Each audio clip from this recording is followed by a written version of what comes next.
오늘 말씀은 사무엘상을 설교하려고 하는데요. 오늘 제목은 나도 한나처럼 이란 제목으로 말씀을 전하겠습니다. 사무엘상은 한 시대를 닫고 새로운 시대를 여는 책입니다. 사무엘상을 중심으로 350년 사사시대가 마무리되고 사무엘상을 중심으로 왕정시대 500년이 시작됩니다. 사사시대와 왕정시대를 연결하는 책, 두 시대를 동시에 담고 있는 책이 사무엘상입니다. 그러니까 당연히 사무엘상에는 사사들도 등장하고 왕들도 등장하겠죠. 사무엘이 이스라엘의 마지막 사사로 등장하고 사울이 이스라엘의 첫 번째 왕으로 등장합니다. 사무엘상은 창세기와 마찬가지로 굉장히 재미있는 책입니다. 인기가 많은 책입니다. 주인공들이 분명히 나오는데요. 사무엘상에 등장하는 중요한 사람들 뽑으라고 한다면 엘리, 사무엘, 사울, 다윗 이렇게 4명을 뽑을 수가 있습니다. 2명은 제사장이고요. 2명은 왕들입니다. 사무엘상은 엘리가 추락할수록 새로운 제사장 사무엘이 올라가는 것을 이야기를 들려주고 있고요. 사울 왕이 추락할수록 다윗 왕이 올라가는 것을 보여주고 있습니다. 제사장이 엘리에서 사무엘로 바뀌고 왕이 사울에서 다윗으로 바뀌었다는 것은 간단한 문제가 아니라 굉장히 심각한 문제입니다. 왜냐하면 이것은 단지 사람이 바뀐 것을 말하고 있는 것이 아니고 가문이 바뀌고 왕조가 바뀌었다는 것을 말하는 것이기 때문입니다. 그러니까 혁명이 일어났다는 거죠. 큰 일들이 이스라엘에 일어났다는 겁니다. 원래는 엘리에서 홈리와 비느하스로 가야 되는데요. 엘리 가문이 끊어지고 사무엘이라는 새로운 가문이 이스라엘의 제사장으로 세워지게 됐습니다. 또 원래 왕위가 사울에서 요나단으로 가야 되는데 사울 왕조가 끊어지고 다윗이라는 새로운 왕조가 세워졌다는 것을 사무엘상은 심각하게 다루고 있습니다. 왜 왕조가 바뀌고 제사장 가문이 바뀌어야 했을까요? 그 이유를 하나하나 풀어주는 것이 사무엘상의 메시지입니다. 그 이유는 하나님과 관련이 있습니다. 자, 오늘은 그 첫 번째 이야기를 풀어보겠습니다. 사무엘상의 첫 번째 이야기는 사무엘의 어머니 한나의 이야기입니다. 한나는 어떤 사람이죠? 매우 평범한 사람입니다. 여러분과 저와 비슷한 사람입니다. 근데 이 사람의 인생이 바뀌었습니다.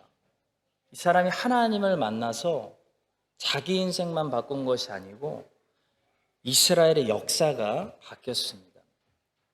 이 사람은 어떤 큰 문제를 가지고 있었는데요. 그 문제를 통해서 하나님을 만났고 그 문제를 통해 하나님이 개입해 주시면서 한나의 인생뿐만 아니라 이 땅의 역사가 바뀌었습니다. 자, 여러분과 저도 문제를 가지고 있을 수 있습니다. 그런데 중요한 것은 문제가 아닙니다. 문제는 문제를 가지고 하나님을 만나는 것입니다. 하나님이 우리를 만나주시면 문제만 바뀌는 것이 아니고 우리 인생이 바뀌고 또 우리의 인생이 바뀌면 이 땅의 역사가 바뀔 수 있습니다. 한나에게는 어떤 문제가 있었을까요? 그 문제를 하나님이 어떻게 개입하셨고 하나님은 오늘도 어떻게 문제를 통해 우리를 만나주시기를 원하시는지 몇 가지만 오늘 살펴보도록 하겠습니다. 첫 번째로 한나가 가진 문제는 사람 문제였습니다. 그리고 이 문제는 사람이 해결해 줄 수 있는 문제가 아니었습니다. 많은 사람들이 한나의 문제가 불임이라고 생각하는데요. 한나의 문제는 불임이 아니었습니다. 한나가 가지고 있는 문제는 관계 문제였습니다. 분인나가 문제였습니다. 6절 말씀 보겠습니다. 여호와께서 그에게 임신하지 못하게 하심으로 그의 적수인 분인나가 그를 심히 격분하게 하여 괴롭게 하더라. 한나가 지금 누구 때문에 괴롭죠? 분인나 때문에 괴로운 것입니다. 물론 임신하지 못하는 문제도 한나에게는 문제였습니다. 근데 한나가 괴로움을 느끼게 되는 것은 분인나 때문이었다는 거죠. 성도 여러분, 사람이 괴롭고 스트레스를 받는 이유는 사람 때문입니다. 직장 생활에 왜 스트레스가 있을까요? 일 때문일까요? 일 때문에 직장을 그만두는 사람은 제가 알기로 거의 없습니다. 그 과장님 때문에, 부장님 때문에, 아니면 어떤 동료 때문에 삶이 힘든 거죠. 일은 사람이 잘 적응합니다. 근데 사람은 적응의 대상이 아니라는 것이 문제입니다. 환경은 처음에 아무리 낯설어도 살다 보면 적응이 되고, 일은 처음에 서툴러도 하다 보면 적응이라는 것이 됩니다. 근데 사람은 적응의 대상이 아니라 관계의 대상이기 때문에 관계가 세워지지 않으면 아무리 오랜 시간이 지나도 적응이 되지가 않습니다. 한나는 지금 분인나와의 관계가 꼬여 있습니다. 그것이 한나에게 계속 고통을 주고 괴롭게 만드는 거죠. 성도 여러분, 사람에게는 적응하려고 하지 마시고 관계를 풀 생각을 하셔야 됩니다. 사람은 적응되지 않습니다. 우리 부장님, 우리 과장님 원래 그런 사람이지 아무리 적응하려고 하셔도 적응되지가 않습니다. 그분들과 관계를 풀 생각을 해야 됩니다. 그렇다면 어떻게 분인나 문제를 한나는 풀었을까요? 한나는 하나님께 나갔습니다. 하나님께 갔다는 겁니다. 이 분인나 문제는 사람이 해결해 주지 못하는 문제였습니다. 사람에게 가시면 문제가 더 커집니다. 한나에게는 엘가나라는 아주 든든한 남편이 있었습니다. 그런데 이 엘가나가 이 분인나 문제는 해결할 수 있는 사람이 아니었습니다. 엘가나는 한나에게 꽤 괜찮은 사람이었죠. 5절이 말씀합니다. 한나에게는 각절을 주니 이는 그를 사랑함이라. 그러나 여호와께서, 무슨 말씀이죠? 엘가나가 한나를 아무리 사랑해줘도 아무리 기쁨을 줘도 그러나 여호와께서 풀지 않으시면 분인나 문제는 안 풀린다는 겁니다. 남편이 도와준다고 풀리는 문제가 아니라는 거죠. 분인나 문제는 하나님이 풀어주셔야 됩니다. 엘가나가 말합니다. 8절. 그의 남편 엘가나가 그에게 이르되 한나여 어찌하여 울며 어찌하여 먹지 아니하며 어찌하여 그대의 마음이 슬프냐. 내가 그대에게 10 아들보다 낫지 아니하냐. 이렇게 말씀합니다. 참 괜찮은 남편이죠. 자, 성도 여러분, 엘가나 같은 사람이 내 인생에 있다면 감사한 일입니다. 자, 그러나 엘가나가 나의 분인나 문제를 해결해 줄 수 있는 사람은 아니라는 겁니다. 엘가나 붙잡고 밤새도록 얘기해봐도 마음만 더 답답해집니다. 항상 답은 똑같습니다. 그러나 여호와께서, 다시 말해 하나님이 풀어주셔야 한다는 것입니다. 따라서 우리는 분인나의 문제가 있을 때요, 엘가나 붙잡고 커피 마시고 상담하고 위로받으려고 크라이스처치에 있는 모든 카페들 다 돌아다니지 말고 한나처럼 하나님께 나가야 됩니다. 하나님을 깊이 만나서 하나님 안에서 기도하고 문제를 해결해야 됩니다. 아주 간단한 진리입니다. 실천이 잘 안 되죠. 답답한 일이 생기면 우린 기도보다는 핸드폰을 찾습니다. 하나님보다는 엘가나를 찾는다는 거죠. 사람들을 의지합니다. 친구들을 만납니다. 그래서 분인나에 대해서 시컨 쏟아 넣습니다. 그러면 엘가나가 처음에는 편 들어주는 것 같습니다. 근데 우리가 기억해야 될 사실은요, 엘가나는 분인나도 사랑합니다. 성도 여러분, 엘가나 붙잡고 이야기하면 문제가 더 커집니다. 사람은 절대 비밀 보장을 하지 않습니다. 우리는 하나님께 나아가야 됩니다. 한나는 하나님께 나아갔습니다. 하나님께 괴로운 마음을 다 쏟아냈습니다. 3일 상이 우리 앞에 열리면서 첫 번째로 주는 메시지 딴 거 아닙니다. 하나님께 나아가야 된다는 겁니다. 그랬더니 문제가 풀렸죠. 하나님이 어떤 방법으로 이 문제를 풀어버리시냐면 분인나를 혼내시는 것이 아니라 하나님이 한나를 그냥 축복해버립니다. 그때 문제가 풀려버립니다. 불가능했던 문제가, 한나의 개인적인 문제가 풀리면서 임신해버린 거죠. 분인나가 한나를 더 이상 괴롭게 할 수 있는 이 한나의 문제 자체가 그냥 사라진 겁니다. 성도 여러분, 성도 여러분들께서 이 한나의 믿음을 가지고 하나님을 찾고 하나님께 나아가실 때마다 하나님께서 이와 같이 여러분들을 축복해 버리셔서 분인나가 더 이상 여러분들을 괴롭게 할 그 거리 자체가 사라지는 그런 하나님의 놀라우신 은혜를 경험하게 되시기를 주님의 이름으로 축복합니다. 두 번째로, 한나가 하나님께 받은 은혜는 응답이 다가 아니라 먼저 위로와 평안이었다는 것입니다. 한나는 하나님께 아들 구해서 아들만 받은 것이 아닙니다. 한나는 하나님께 두 가지를 받았습니다. 하나는 한나가 구했던 아들을 받은 것이고요. 또 하나는 하나님께서 한나를 위로해 주시고 평강 주셨다는 것입니다. 사실 이 기도 응답은 나중에 받았고요. 아들을 주시기 전에 하나님께서는 먼저 위로와 평강부터 주셨습니다. 17절과 18절의 말씀입니다. 엘리가 대답하여 이르되 평안히 가라. 이스라엘의 하나님이 내가 기도하여 구한 것을 허락하시기를 원하노라 하니 이르되 당신의 여종이 당신께 은혜 입기를 원하나이다 하고 가서 먹고 얼굴에 다시는 근심빛이 없었더라. 다시는 근심빛이 없었답니다. 한나의 얼굴에서 근심빛이 사라졌을 때는 한나가 엘가나와 동침하고 사무엘을 임신하기 전이었습니다. 성도 여러분, 우리가 하나님을 찾고 하나님께 기도하고 하나님께 나아가면 우리는 두 가지 중에 두 가지를 다 받던지 아니면 두 가지 중에 한 가지는 꼭 받게 됩니다. 꼭 받게 된 한 가지는 뭐냐면 바로 위로와 평강입니다. 한나는 하나님의 선하신 뜻 안에서 두 가지를 다 받았습니다. 한나는 럭키였습니다.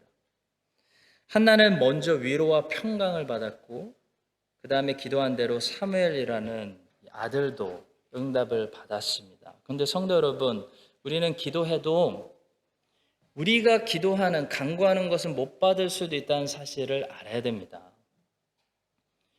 우리는 우리가 간구한 것이 우리에게 최선의 것인지 알지 못합니다. 하나님은 아시죠? 그래서 하나님이 알아서 판단해 주셨어. 우리에게 최선의 것을 주신다는 거죠. 그렇기 때문에 우리가 기도하고 간구해도 하나님 보시기에 그것이 우리에게 해가 되고 더 좋은 길이 있다면 하나님은 우리가 기도하는 것을 주시지 않을 수도 있습니다.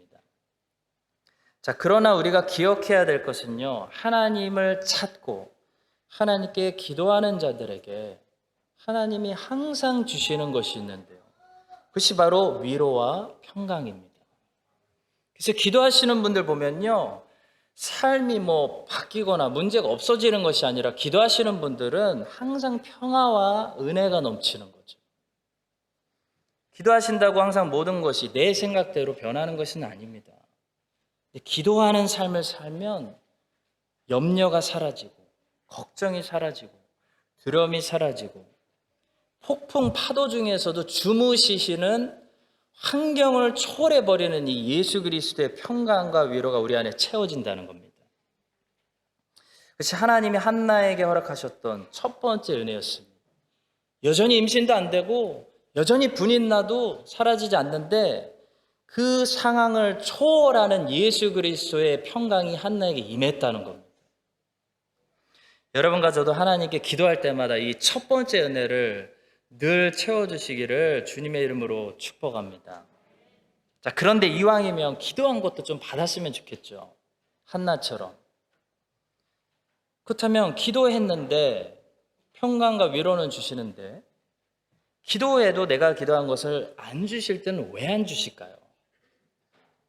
그 이유에 대해서 성경은 다행히도 침묵하지 않고 한 가지 가르침을 가르칩니다. 자, 한나는 아들을 구했더니 아들을 주셨습니다. 근데 성경을 보니까 사도 바울은 몸에 가시 좀 없애달라고 3번이나 기도했는데 예수님께서 그냥 놔두셨습니다.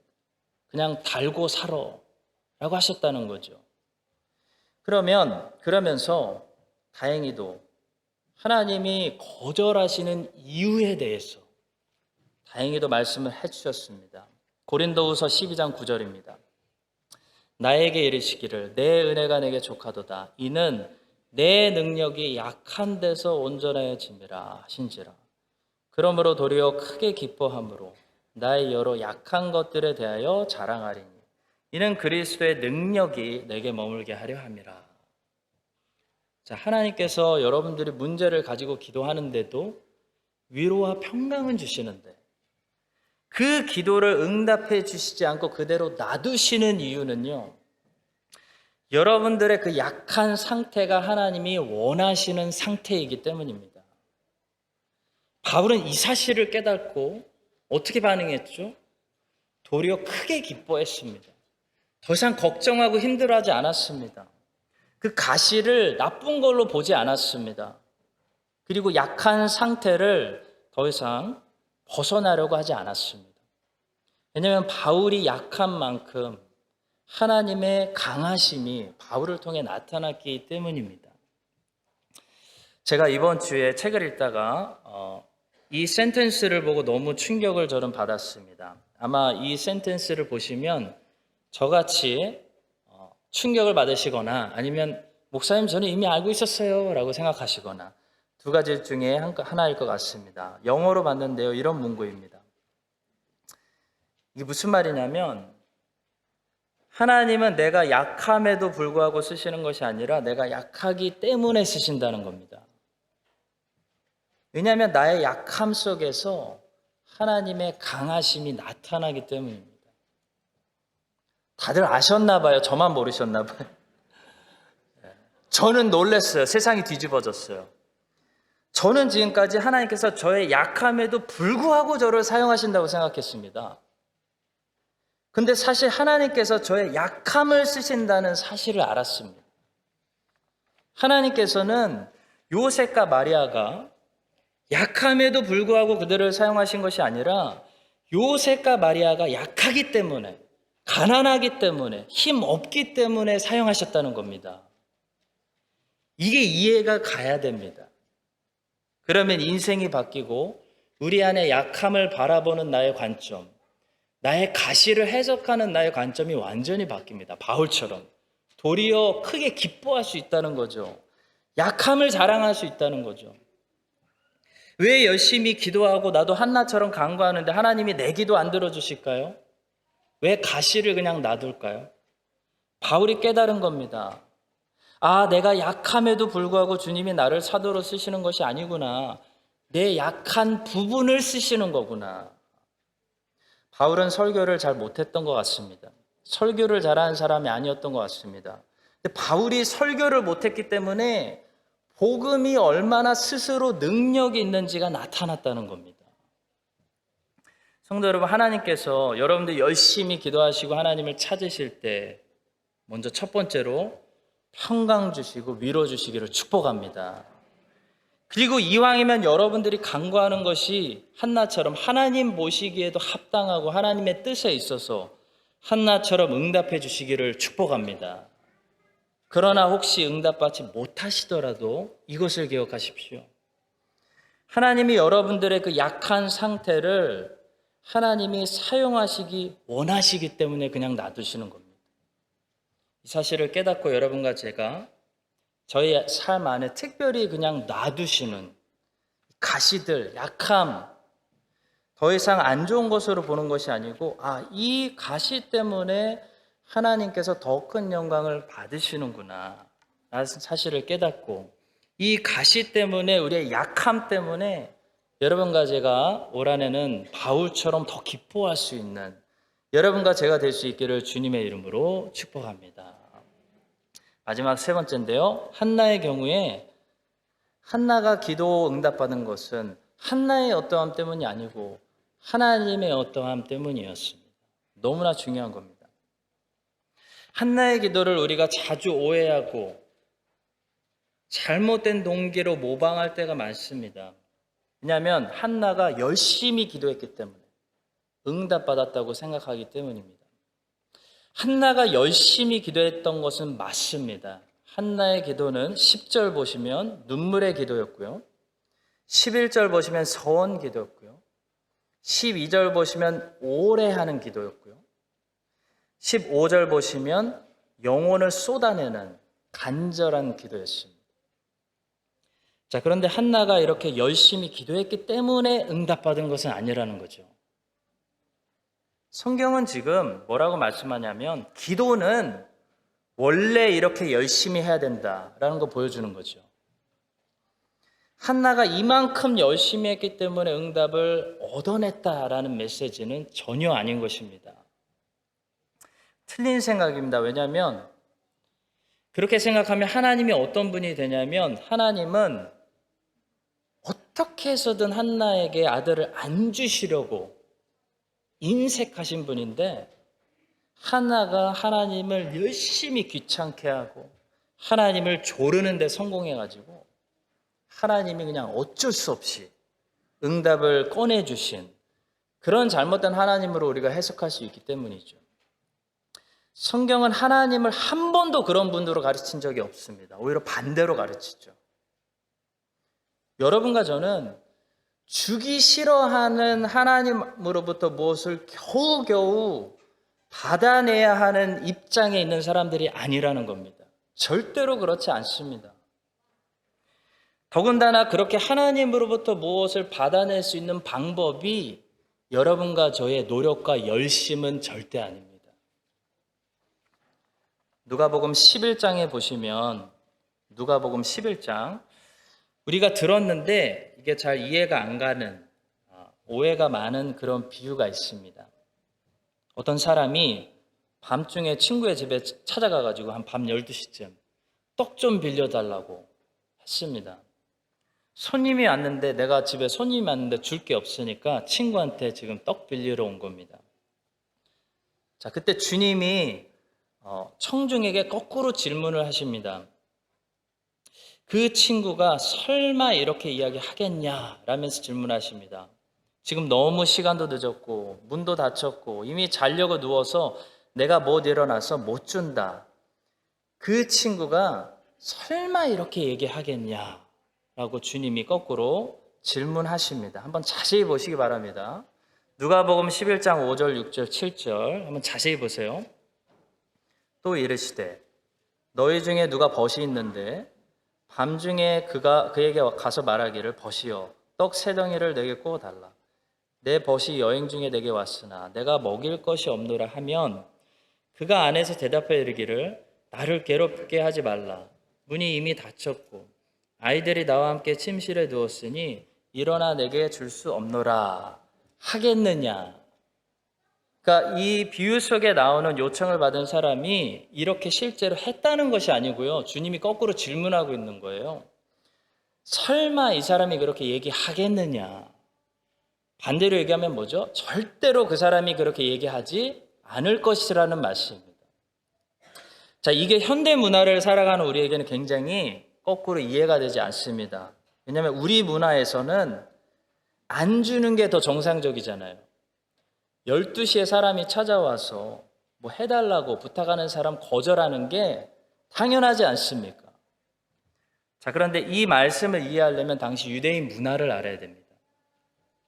당시 유대인들의 문화 속에서는 자기 집에 사람이 찾아와서 빵을 구했는데 그 사람을 무시해버리고 아무것도 주지 않으면 그 무시한 사람은 창피하고 부끄러워서 더 이상 그 지역에서 살 수 없는 손가락질 당하는 그런 문화가 있었습니다.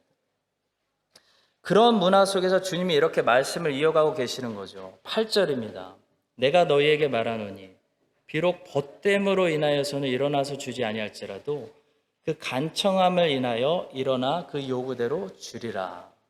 이 말씀을 정리해 보면 한밤중에 빵 달라는 요청함을 받은 사람이 달라고 하는 사람이 자기 친구여서 주는 것이 아니고 자기가 부끄러움 당하고 창피 당하고 자기 이름과 자기 명예를 떨어뜨리지 않기 위해서라도 일어나서 빵 주겠다는 말씀입니다. 자, 주님이 이 비유를 통해서 지금 하나님 아버지에 대해서 듣는 사람들에게 무엇을 말씀하고자 하는 것일까요? 하나님이 구하는 자에게 기도를 응답해 주시는 근거가 기도하는 너희들에게 있는 것이 아니고 기도 응답해 주시는 하나님 자신에게 있다는 사실을 말씀해 주시기 위해서 이 비유를 말씀해 주시는 것입니다. 너희들이 기도하는 대상인 하나님이 너무 은혜와 자비가 풍성한 분이시기 때문에, 그분은 하나님이시기 때문에 너희들이 비록 부족한 사람들일지라도 너희들이 하나님을 찾고 하나님께 기도한다면 너희들은 좋은 선물을 받을 확률이 매우 크다. 지금 이 말씀입니다. BMW나 아우디나 포르쉐 이런 고급 브랜드 회사에 전화를 했습니다. 그럼 친절하게 받을까요? 불친절하게 받을까요? 친절하게 받습니다. 굉장히 친절합니다. 그분들이 나에게 친절하게 해주시는 게 내가 잘난 사람이기 때문일까요? 좀 돈이 있는 사람이 찾아가면 친절하게 해주고 돈 없는 사람이 찾아가면 불친절하게 대해줄까요? 진짜 고급 브랜드 회사들은 항상 친절하게 해줍니다. 왜 그렇죠? 누구 때문이죠? 자기 브랜드의 이름, 가치 때문입니다. 한 사람이라도 불친절하게 서비스했다가는 큰일 나기 때문이죠. 완벽한 비유는 아니지만 비슷한 맥락에 우리가 서 있습니다. 주님이 지금 비유를 통해서 말씀하시는 것은 우리의 포커스를 바꿔주시는 겁니다. 우리는 언제나 종교적인 사람들이어가지고요, 우리가 어떠한 삶을 살았느냐에 따라, 우리가 열심히 기도했냐에 따라 우리가 응답받고, 또 응답받으면 내가 좀 다른 사람들보다 잘 살았지 라고 생각한다는 거예요. 근데 하나님은 누가 찾아와도, 누가 와서 기도해도, 누가 와서 엎드려도 하나님이 기도를 들어주시는 이유는요, 우리에게 있지 않고 하나님께 있다는 겁니다.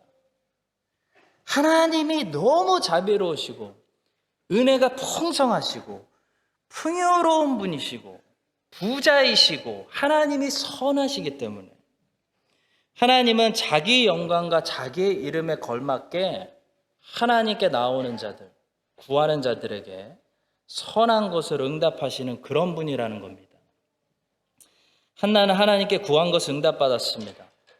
물론 한나가 열심히 기도했죠. 그러나 한나가 열심히 기도했기 때문에 하나님이 사무엘 안 주시려다가 할 수 없이 억지로 주신 것이 아니라 하나님이 은혜를 주시는 자비로운 분이시기 때문에 구하는 한나에게 선한 것을 응답해 주셨다는 겁니다. 사랑하는 성도 여러분, 여러분과 제가 부족한 사람들일지라도 분명한 것은요, 하나님의 문을 우리가 자꾸 두드리고 하나님을 자꾸 찾고 하나님께 자꾸 기도하면 하나님이 자비롭기 때문에, 하나님의 은혜가 그냥 흘러 넘치기 때문에, 그분이 선하시기 때문에 두드리는 자들에게 열리게 하실 줄로 믿습니다. 이것이 하나님의 은혜입니다.